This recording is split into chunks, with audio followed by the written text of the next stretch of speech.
అనుకున్నామని జరగవు అన్ని, అనుకోలేదని ఆగవు కొన్ని, జరిగేవల్లి మల్చికని అనుకోవడమే మనిషి పని.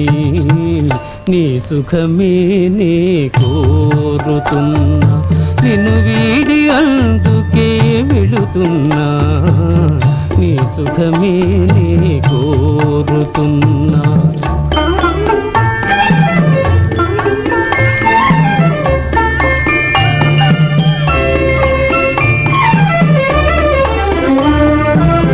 పసి పాపవలే ఒడి చేర్చినాను, కను పాపవలే కాపాడినాను, గుండెను గుడిగా చేశాను.